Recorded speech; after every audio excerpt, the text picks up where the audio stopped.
igreja em Santarém. O pastor Luiz viaja, ele assume a igreja. Então, assim, eu lembro... A igreja lá tem 45 mil membros em Santarém, então ele é um pastor auxiliar. Então, quando a gente olha para o Luciano, às vezes a gente se topa em algum local, ele até me envergonha, ele abraça, fala: "Olha, esse cara aqui começou comigo." Aí ele falou algo agora em São Paulo, em junho. Ele falou assim: "Esse aqui era muito pesado comigo, viu? Ele marcava reunião meio-dia para reunir sobre as células. Eu tinha que estar lá meio-dia." Eu digo: rapaz, me perdoa. Mas a gente vê que, como a pastora Angélica falou, a gente ficou para trás. E eu não tenho problema com isso. O pastor Luciano hoje é uma autoridade, ele supervisiona dezenas de igrejas. Por exemplo, Mato Grosso é debaixo da cobertura dele.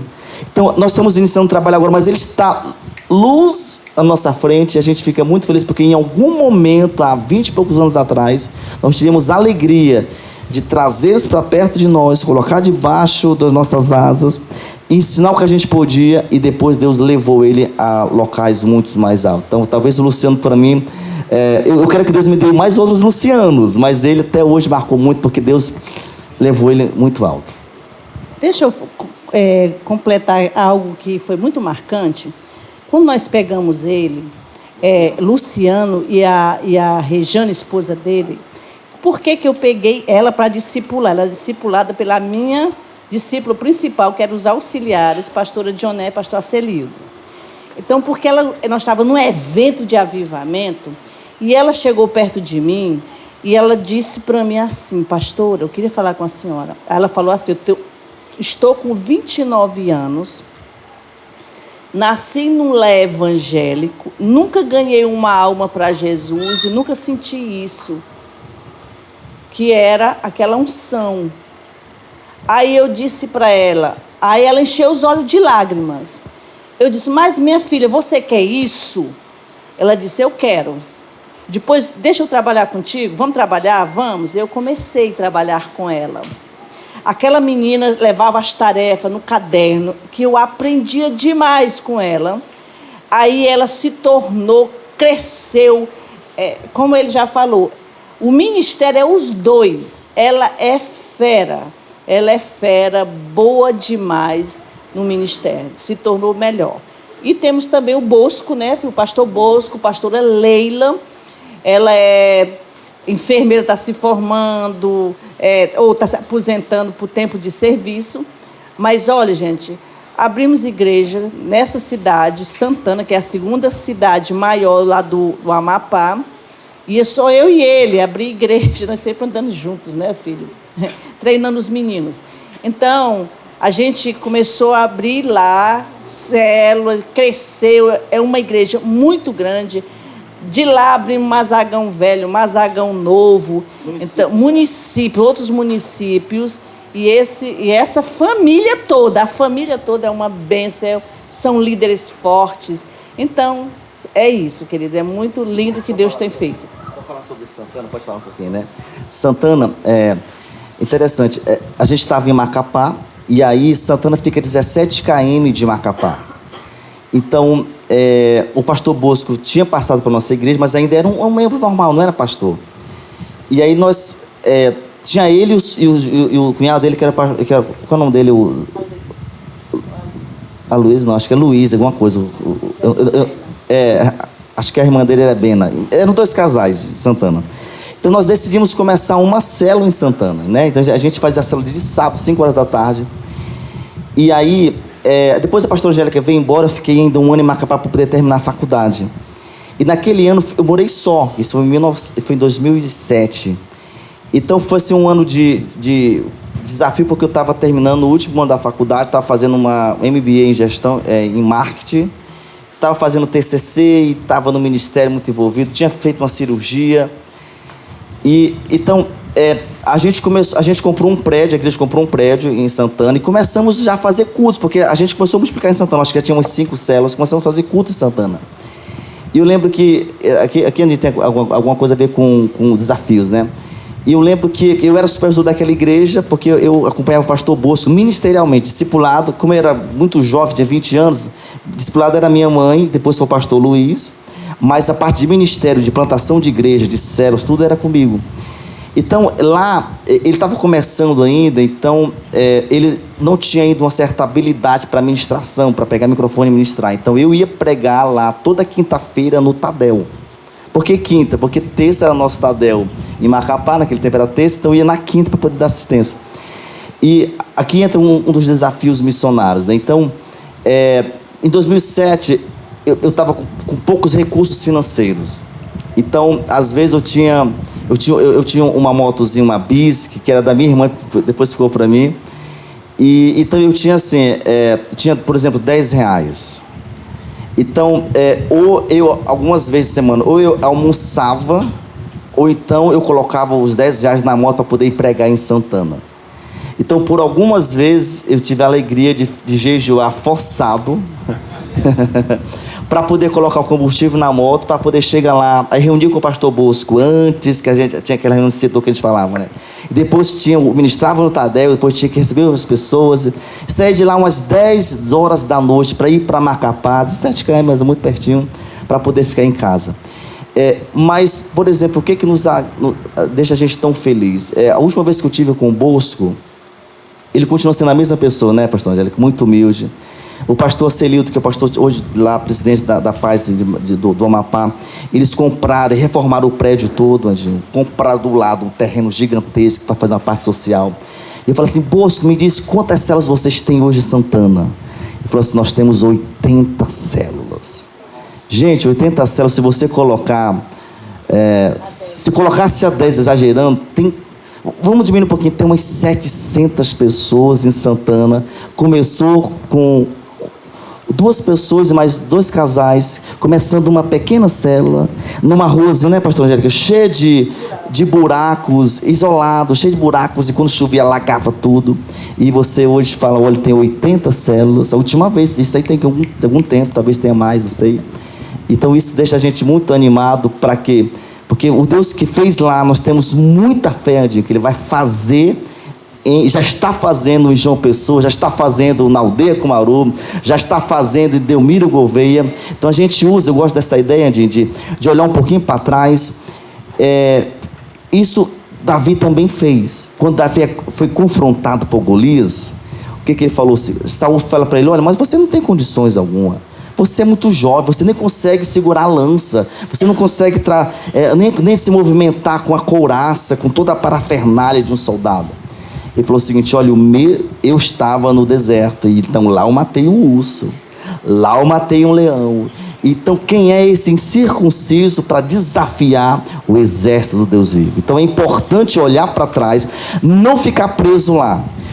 Eu entendo muito bem, Edinho, que a gente não pode guardar os troféus do passado e falar o seguinte, são esses aqui. São inspirações, mas o meu desafio hoje está em 2024, plantar um trabalho grande aqui e crescer. O retrovisor da vida serve como inspiração, mas a gente tem que olhar agora para o para-brisa, para frente, em nome de Jesus. Uau, uau! Muito barulho, gente! Que bênção! Bom... Então, Clarice já fez pergunta, Yasmin, Miqueias. Começar pelo Reginaldo, não é isso? Vamos lá. Meu Deus. Meus amados, primeiro eu quero honrar a vida do pastor Watson, pastora Andresa também, né? E pastora Angélica. É muito melhor quando nós temos líderes que, no meu modo de ver, são irrepreensíveis e são exemplos. Eles têm uma autoridade espiritual que vem junto com uma autoridade moral, né? Natural, por causa dos exemplos que eles são. E eu creio que eles cumprem o que está em 1 Pedro 5, apacentai o rebanho de Deus que está entre vós, tendo cuidado dele, não por força, mas voluntariamente, nem por torpe ganância, mas de ânimo pronto, nem como tendo domínio sobre a herança de Deus, mas servindo de exemplo ao rebanho. E quando aparecer o sumo pastor, alcançareis a incorruptível coroa da glória. Então essa coroa vocês já têm, na minha opinião. Mas o que eu queria perguntar para a pastora Andresa, 2 coisas. Qual a senhora considera, a pastora Angélica? São 2 mulheres poderosas, entendeu? Então me perdoe. E eu estou nervoso porque eu ando com eles, mas eles são muito importantes para mim. Pastora Angélica, qual a senhora considera, na sua opinião, qual foi a maior renúncia que a senhora fez pelo reino de Deus e pelo Senhor Jesus? E qual foi a religiosidade que a senhora teve que vencer? Descobriu no meio do caminho, isso é uma religiosidade e eu preciso abandonar. Amém. O maior desafio foi... Eu entendi... foi algo meu. Eu larguei tudo quando eu entendi o chamado. Que a liderança, naquele tempo o pastor Lucas só fazia dizer assim: queridos, ore para vocês ir para tal lugar. A gente não tinha salários. E eu nem pensava em salários. Então, eu tinha um emprego, bom emprego, trabalhava no Café Amazonas, né? Eu trabalhava muito tempo, era a responsável, todos lá em Itaituba, todos os vendedores, eu vinha prestar conta comigo, então eu estava num emprego muito bom. Quando eu entendi o chamado, que o pastor Lucas dava essas direções, o pastor Lucas era muito assim, motivador, é um homem visionário, e ele fazia a gente voar tanto que eu nem pensava de voltar atrás, tá? Então foi deixar emprego, tá? Eu deixei para ir ganhar vidas. E até hoje eu estava recebendo, essa semana passada, da pastora Jô, lá de Boa Vista, mandando foto com pessoas lá liderando igreja. Diz: pastor Angélico, olha aqui suas ovelhas lá do Patauá, aonde meu filho estava falando que eu andava casinha coberta de palha, onde eu ficava em pé no meio, só aqui no... Como é que dá o nome? Com Mineira? Aqui essa parte aqui de cima. Essa parte aqui. Então foi isso, filho. Foi largar tudo. Eu larguei tudo, entendi o chamado e nunca me arrependi. Eu fazia tudo de novo para o chamado. E a religiosidade que a senhora detectou Eu não tinha assim muito, não tinha assim nada, não me lembro não. Eu não era idólatra, eu não fui assim, não era aquela pessoa de viver, que era da igreja católica, de ir lá, eu não tinha isso não. Então não me lembro bem disso não, tá? Aceitei Jesus na Igreja da Paz. A dificuldade muito grande também foi minha família, quando eu fui para o ministério. Meu irmão foi lá e ele foi lá brigar comigo, dizer que eu estava doida, como é que eu faço isso, a nossa família não tem isso. Então, isso foi difícil para mim. Até eu dizer para ele que ele só respeitasse a minha decisão, que eu estava bem, eu estava servindo a Deus e eu estava feliz. Aí todos respeitaram. O resultado hoje, gente, meu pai morreu com Jesus, firme, 23 anos servindo o Senhor, minha mãe é firme, vários irmãos, vários sobrinhos, e eu creio na promessa de Deus que todos chegarão ao Senhor. Amém. Talvez, pastor, deixa eu melhorar essa pergunta do Reginaldo. A senhora pode trazer um panorama, um pequeno panorama de como era a Igreja da Paz e ela foi transicionando. Como todas as igrejas de antigamente tinham seus costumes, as suas religiosidades, assim, das igrejas protestantes, né? E a pastora está basicamente ali desde o comecinho e a senhora viu toda essa transformação, né? Até chegar aos dias de hoje, da Igreja da Paz. Bem, uma das coisas que as mulheres usavam véu. As mulheres naquele tempo usavam véu, era bem tradicional, era bem tradicional mesmo. Aí foi mudando, foi renovando, veio a unção do Espírito Santo e foi aí que o Espírito Santo fez a obra. Mas era assim, a gente era bem radical, era muito disciplina, tinha disciplina forte. Às vezes a pessoa não tinha nem função, mas às vezes tinha disciplina. Então mudou, isso foi uma leveza. Não.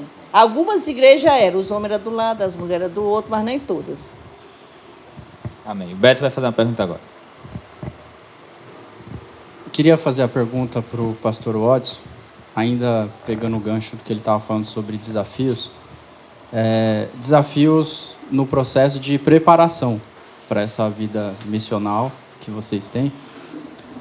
Eu lembro que numa conversa que eu tive com o pastor, ele falou sobre as formações dele e sobre a importância de você ter várias vertentes de profissão, porque você não sabe para onde Deus vai te mandar depois. E se lá vai ter só aquela profissão que você se capacitou. Como aqui tem muitos jovens, eu achei muito importante ressaltar isso, queria que o pastor falasse sobre, que quando eu descobri que meu pastor, além de pastor, ele é teólogo, mestre em teologia, é filósofo, é escritor, aí eu falei, de onde ele tira tempo para tudo isso e ainda é pastor? Então eu queria que o pastor falasse um pouco sobre o desafio no preparo. Assim, eu sempre tive como jovem o cuidado de, quando casar, de alguma forma tentar dar para minha esposa e para o meu filho, eu pensei que era filho, mas só vai ser um filho, um certo conforto, né? Então, eu sempre gostei da gente ser um pouco polivalente, mas isso é algo muito pessoal meu, eu acho que isso não deve ser uma determinação, um determinismo para todo mundo. Mas como o Beto falou, tive a graça de estudar um pouco. O mais interessante, Beto, eu vim estudar, como a gente estava no Ribeirinho, então eu só entrei na sala de aula para valer mesmo aos 11 anos de idade. Então até lá a gente morava nos barcos, então a minha mãe ensinava escrever e ler, eu sabia ler e escrever, mas não tinha, como a gente não tinha matriculado numa escola, então eu não passava de série. Então a gente chegou em Santarém em 2097, mais ou menos, 97, eu tinha já 11 anos. Então eu fui para a primeira série. E eu lembro, escola pública, eu desse tamanhozão já aqui talvez, ó, e os meus coleguinhas, e os caras tiravam onda comigo, eu ficava muito irado. Mas assim, a professora passava um trabalho onde, como a gente já era treinado para ler e escrever, então em 5 minutos, 2 minutos, eu terminava tudo. E eu começava a ajudar os demais, porque eles eram tudo criancinha de 7 anos de idade. E lá, naquele mesmo ano, a gente fez uma prova, então eu passei para a 2ª série, aí está baixo ainda. Passei para a 3ª série e continuei a partir da 3ª série, né? Mas, talvez respondendo a sua pergunta, eu sempre não, a partir dos 11 anos, eu gostava de estudar, né? Então eu queria estudar um pouquinho mais, para quê? Não só para aprender, mas para abrir esse leque, né? Então, por exemplo, hoje eu ainda não sou tempo integral da igreja. Eu trabalhei numa empresa como gestor lá em Fortaleza, financeiro, depois daqui gestor comercial, durante 4 anos e meio. Pedi para sair agora, saí dia 15 do mês passado, está com menos de mês que eu saí, né? Mas, então, eu já saí de lá, mas eu saí por quê? Porque eu já tenho outra profissão, hoje eu estou atuando também como corretor de imóveis. Então, por um tempo também eu dei aula em Fortaleza, então eu vim para cá, falei para a Andresa, olha, eu estou indo pela excelência, eu posso fazer isso, posso fazer aquilo, não se preocupa que quando eu sair de um, eu vou também já me enquadrar em outro para a gente poder manter. Mas isso, Beto, eu acho que eu acho que foi mais um cuidado meu para passar uma certa segurança também para a Andresa. Você pode ir comigo, porque Deus vai nos sustentar, mas eu também sou alguém que estou apto para poder, né, trabalhar. Então, terminei também agora pedagogia, né?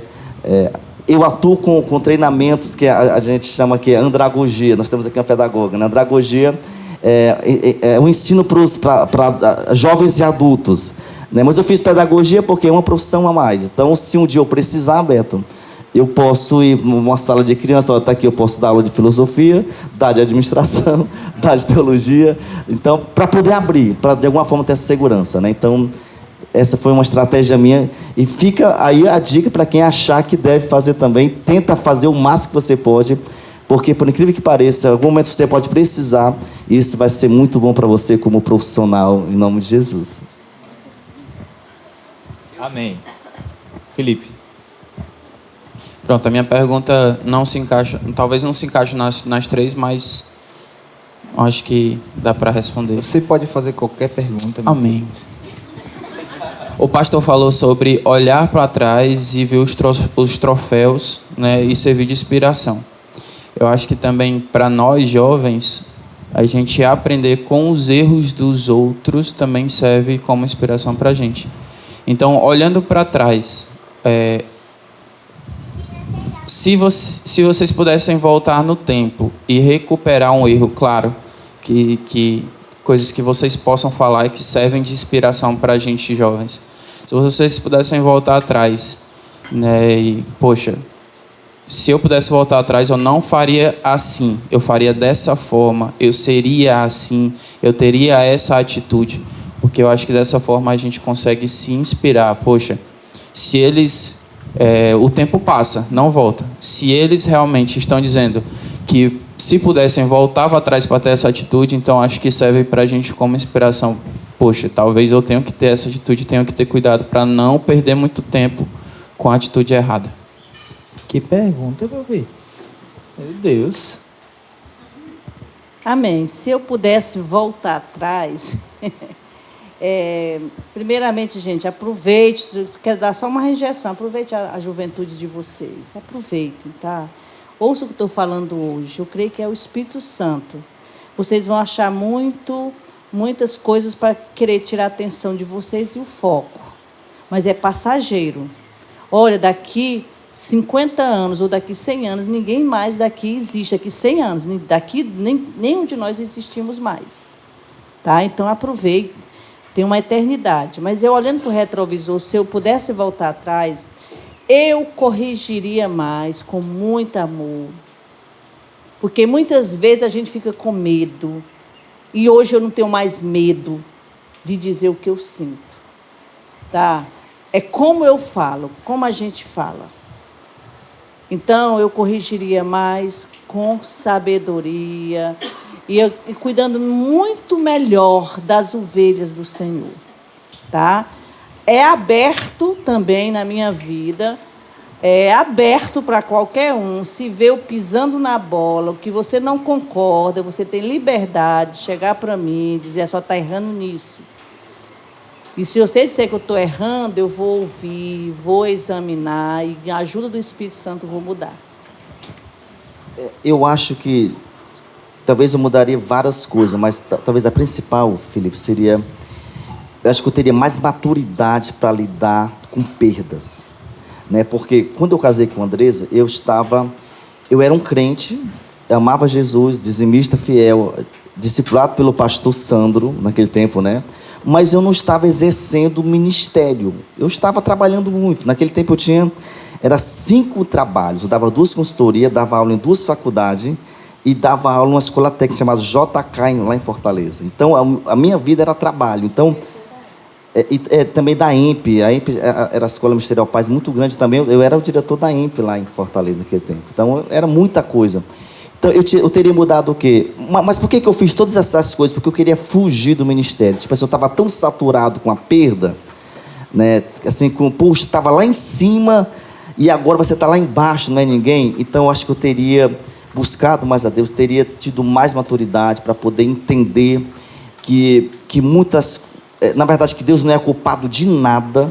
Porque, de alguma forma, eu lembro que eu estava sendo discipulado pelo pastor Sandro, e falava assim, pastor Sandro, por que isso aconteceu? Então eu falava muito por quê, e na verdade, talvez a pergunta tem que ser, para que isso aconteceu? Porque se não serviu para o outro, como o Felipe falou, pode servir para mim, né? Então, por exemplo, o que eu aprendi e eu tenho exercitado isso, tenho essa decisão que Deus me ajude a permanecer assim.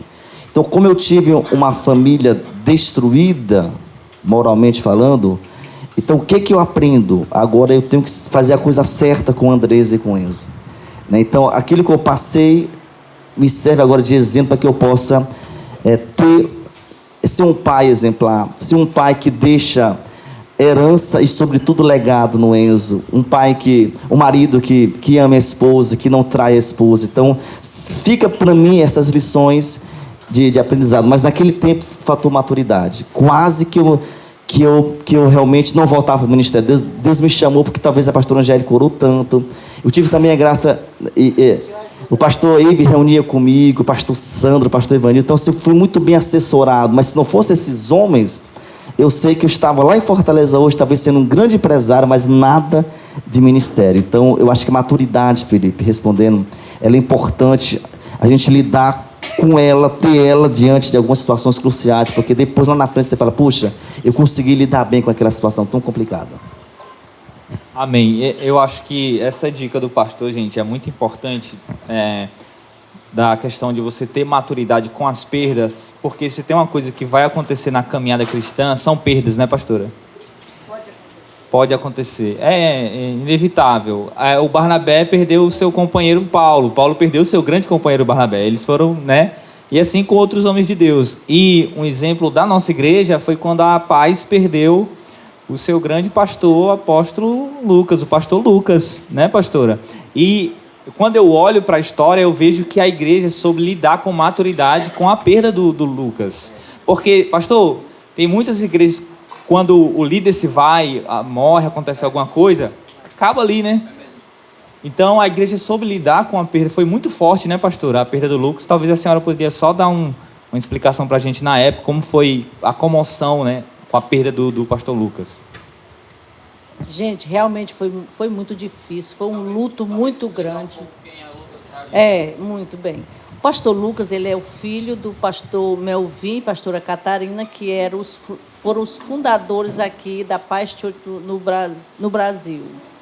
Então, o pastor Lucas, ele é o filho segundo, é o segundo filho do pastor Melvin, é o pai do Isaías, de outros que estão nos Estados Unidos.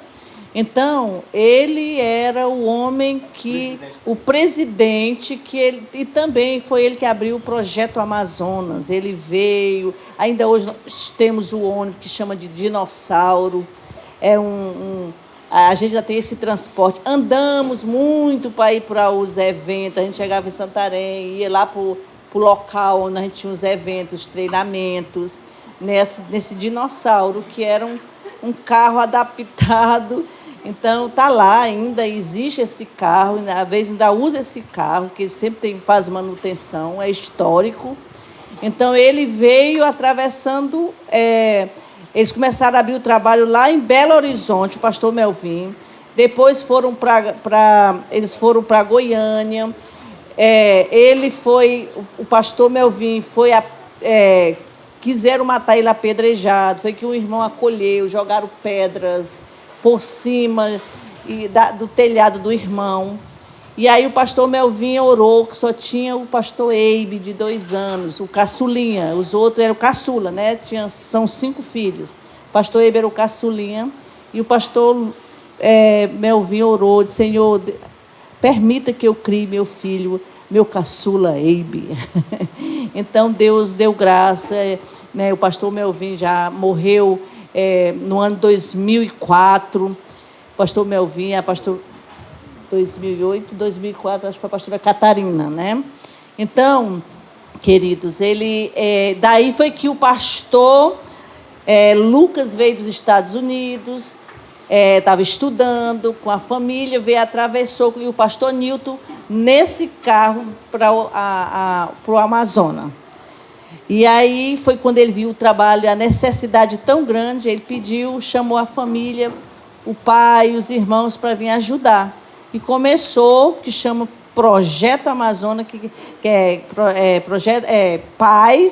Projeto Amazônico, tá?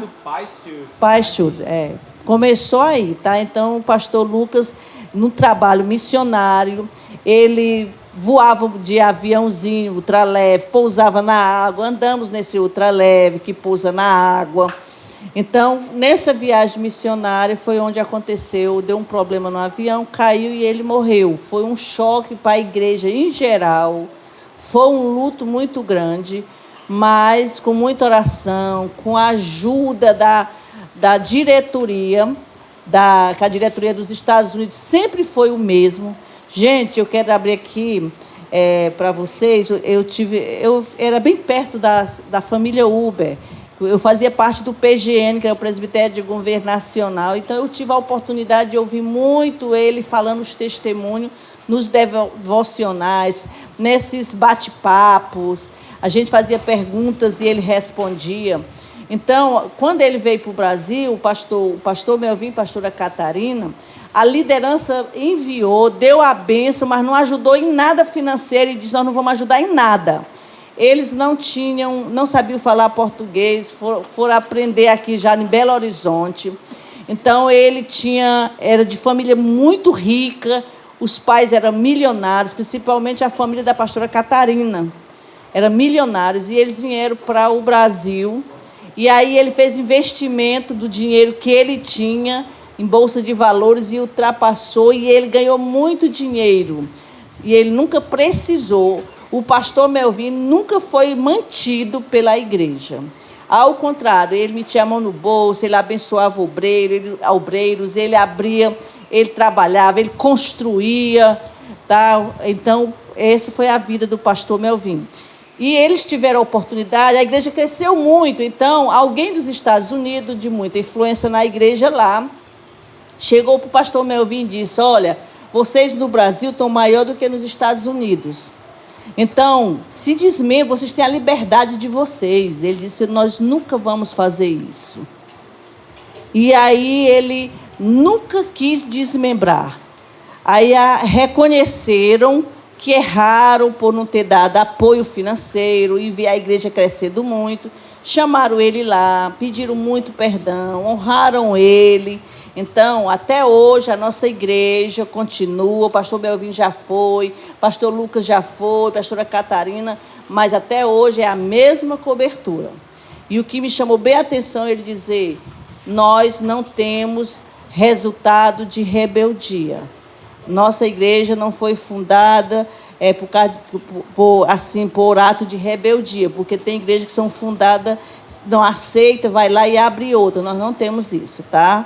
Nunca a igreja se revoltou com liderança, estamos debaixo da mesma cobertura, e foi isso, tá? Foi muito difícil, mas a mudança, pela ajuda da liderança de lá e muita oração, aí deu continuidade com o pastor Paulo e pastora Rebeca, no lugar do pastor Lucas e pastora Cristina. Amém. Glória a Deus. Mais uma pergunta para a gente encerrar? A última pergunta, tem alguém? Tem alguém? Eita. Eu estava conversando aqui com a Aninha e o pastor falou sobre o chamado, né? Aí ele me citou, só bem rapidão. Antes de entrar na Paz Church, eu entendia que meu chamado era o louvor, né? Só que depois de um tempo a gente vem entendendo que se trata de vidas. Um ministério se trata de vidas, porque você abençoa a igreja. Mas a gente entende também, né, pastora, que existem dois chamados: o chamado principal e o chamado ministerial, que eles dois se completam. Mas por que eu quero pedir para vocês comentarem mais sobre isso e a importância de falar sobre vidas? Porque muito tempo eu pensei, poxa, a minha vida toda eu vou tocar. E não se trata somente disso. Não é só isso. Esse não é o principal, né? O principal é o chamado, é o id, é vidas, é amor por almas, né? Então, queria que o pastor comentasse sobre isso. Para que, se você, poxa, eu não sei tocar, eu não sei pregar, eu não gosto de criança, para cuidar do kids, o que é que eu vou fazer na igreja? Eu vou fazer nada. Não, existe o chamado principal, que é para todos, né? É verdade, Felipe. Nós temos Mateus 18, que é para toda a igreja, né? Que é exatamente ganhar almas e cuidar bem delas, né? Então, essa determinação, esse imperativo contempla todo cristão. No entanto, claro que existem ministérios dentro da igreja, né, que realmente que você tem que ter uma inclinação para poder exercer ele, né? Então, não adianta, por exemplo, eu querer cantar e não sai nada, né? Então, cada um tem que ter a sua especificação, a sua preparação para aquilo ali, né? Então é importante a gente entender isso aí. Mas interessante, nós temos vários ministérios que pode ser feito, né? De ministério, a gente pode ter ministério de esportes, né? Para agregar pessoas. A gente pode ter ministério de ciclismo na igreja. Podemos ter ministério que a gente ainda não tem, né? Então a gente sempre tem orado para que Deus possa. Primeiro, para ter um ministério novo, tem que ter um líder. Então a gente tem que ter alguém que encabece, né? Que lidere, que chame para si, né, essa responsabilidade para poder designar, trabalhar esse ministério, né? Então é algo assim muito, muito importante. Mas antes de eu passar a palavra, a gente tem falado aqui agora muito sobre Ribeirinho, sobre Planalto, e a gente está contando um pouco o retrovisor da nossa experiência, né?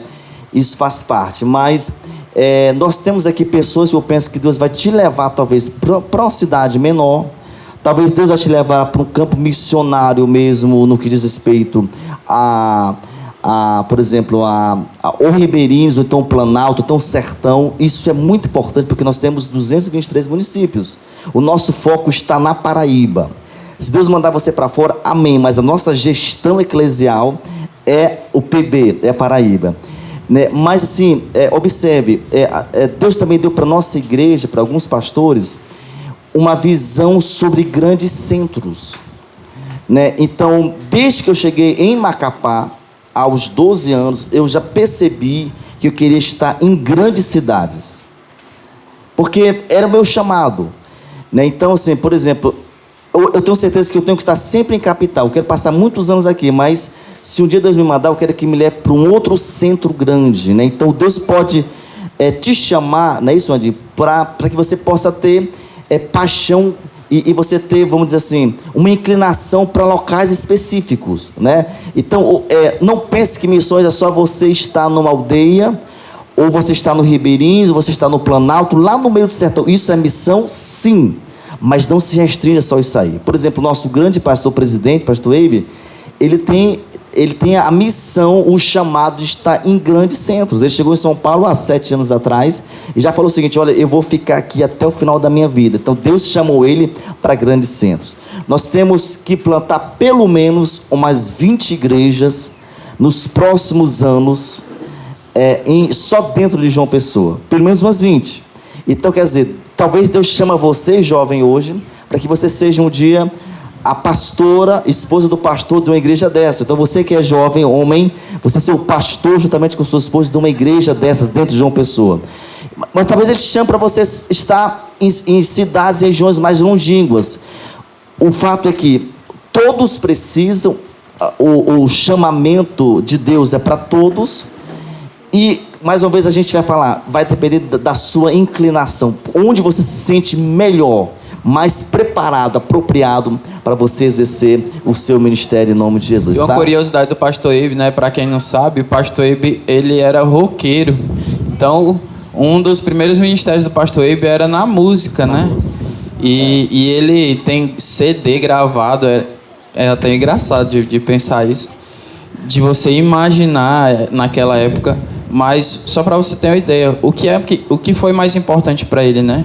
Vidas, né? E onde ele está cuidando de muitas vidas e administrando todos os ministérios. Eu acho que a gente tem que sair daqui, Andinho, amanhã, né, com essa proposta de Deus.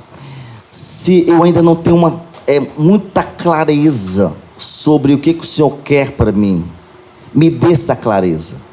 Ou então, Deus, se eu já tenho uma certa luz, eu já consigo vislumbrar o que o Senhor quer, me dê lucidez maior. Porque, por exemplo, eu falei ontem para os irmãos de Lori Kennedy. Lori Kennedy foi o fundador da Jocum. Olha só, aos 20 anos de idade, ele já teve, você lembra que eu falei ontem? Ele teve uma visão onde ele via um mapa mundial. E só para poder relembrar você o que eu falei ontem. E nesse mapa ele via como se fosse um mar lavando aquele mapa. E depois ele percebeu de perto que aquelas águas eram milhares de jovens mais novos ou da idade dele, espalhados em todos os continentes, em dezenas de países.